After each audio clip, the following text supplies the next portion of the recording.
Hello friend, હું છું સોનલ. તમારું સ્વાગત છે અમારા કિચનમાં. આજે આપણે બનાવશી સાબુદાણાના વડા.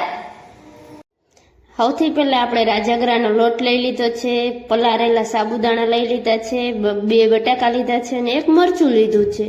હવે આપણે બટાકાને ખમણી લેશી. હવે આપણે તેનો લોટ વડા બનાવવા માટે લોટ બાંધશું. તેના માટે આપણે રાજગરાનો લોટ લઈ લીધો છે.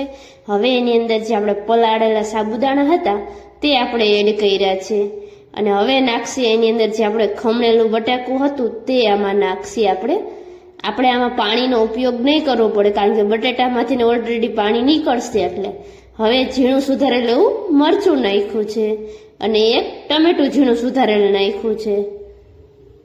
હવે આપણે રેગ્યુલર બધા મસાલા એડ કરશે. આપણે નાખી છે હળદર પાવડર. હવે નાખશે આપણે ધાણા જીરું પાવડર.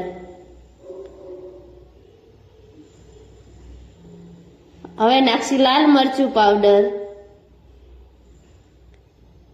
અને હવે નાખશી તેમાં ધાણા ભાજી નાખીને હવે આપણે સરસ એવું હલાવશી. હવે સ્વાદ અનુસાર મીઠું નાખશી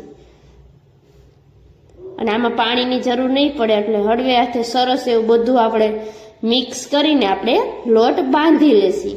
લોટ સાવ ઢીલો નથી કરવાનો, આપણે મીડિયમ એવો કઠણ રાખવાનો.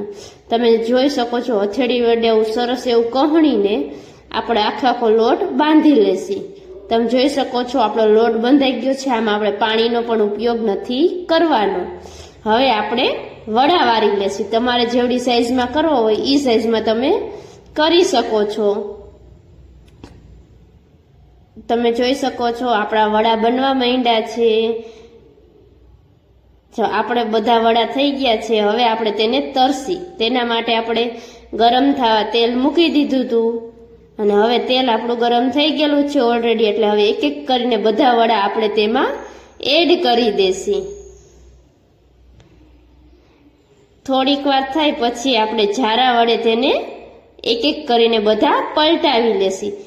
વડાને આપણે બ્રાઉન કલરના થવા દેશી. એકદમ ક્રિસ્પી એવા સરસ એવા થઈ જશે. તમે જોઈ શકજો. જો ઓલરેડી વડા આપણા ઉપર તરવા પણ માંડ્યા અને બ્રાઉન કલરના પણ થઈ ગયા છે. તમે જોઈ શકો છો.